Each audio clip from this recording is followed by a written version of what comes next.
My name is John Bateman, and I represent drivers who have been accused of DUI in Greenville, South Carolina. Today, I want to talk to you about the DUI investigation process. The National Highway Traffic Safety Administration teaches that there are 3 phases to a DUI investigation.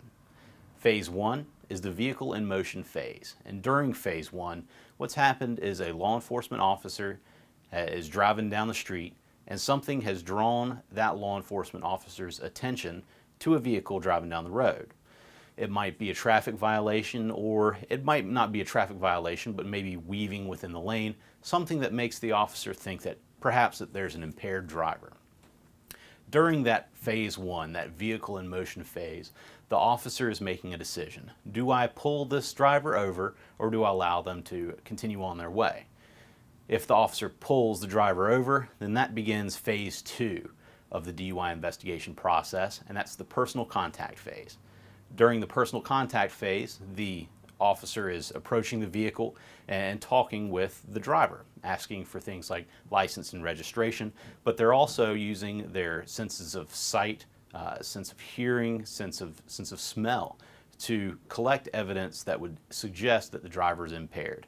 The officer might note if the driver has the odor of alcoholic beverages coming from their person, or if they have bloodshot eyes. And during phase 2, what the officer is doing is they're deciding if they need to instruct the driver to exit the vehicle and perform field sobriety. If they do instruct the driver to exit the vehicle, then that begins phase 3, which is the pre-arrest screening. That's what they call it, but really you'd be more familiar with it as the field sobriety tasks.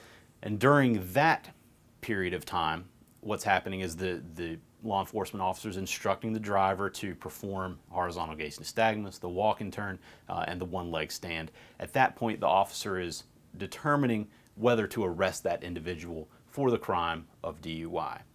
A lot of people believe that the DUI investigation process begins with the field sobriety tasks, but that's not true, as I've just stated. A well-trained officer, a sharp officer, is going to begin that investigation much sooner during the vehicle in motion phase, as NHTSA specifies, and they're going to be looking for and articulating evidence that suggests that the driver was impaired. My name is John Bateman, and I represent drivers who have been accused of DUI in Greenville, South Carolina. You can find me online at www.duigreenville.com or give me a call at 844-DUI-ALLY. Thanks.